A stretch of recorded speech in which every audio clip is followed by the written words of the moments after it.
ఇదెందుకు? యాంటీబయాటిక్.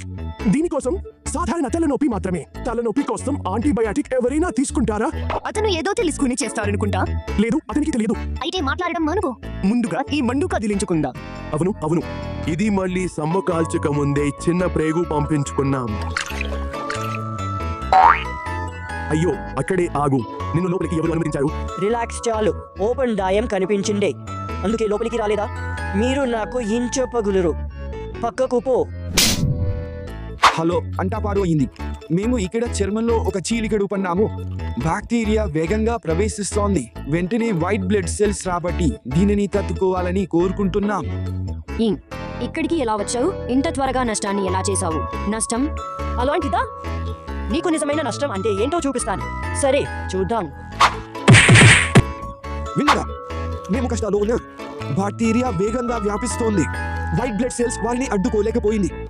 వెంటనే సహాయం కావాలి. మరొకటి,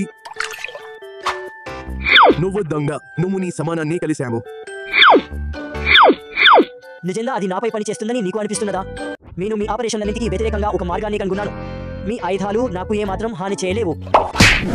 డాక్టర్, ఈ ఇన్ఫెక్షన్ ని ఆపడానికి ఇంకేమైనా మార్గం ఉందా? ఇది మరింత పెరిగిపోతుంది. మీరు యాంటీబయోటిక్ రెసిస్టెన్స్ ని ఎదుర్కొంటున్నారు. ఇది యాంటీబయోటిక్స్ ను సరైన రీతిలో ఉపయోగించినప్పుడు జరుగుతుంది. వాటిని అవసరం లేనప్పుడు తీసుకోవడం లేదా పూర్తిగా డోస్ తీసుకోకపోవడం వలన. ఇప్పుడు బ్యాక్టీరియా మారిపోయింది. సాధారణ యాంటీబయోటిక్స్ పని చేయడం లేదు. మనం బలమైన వాటిని ఉపయోగించాలి. అవి ఇంకా పనిచేస్తాయని ఆశిద్దాం.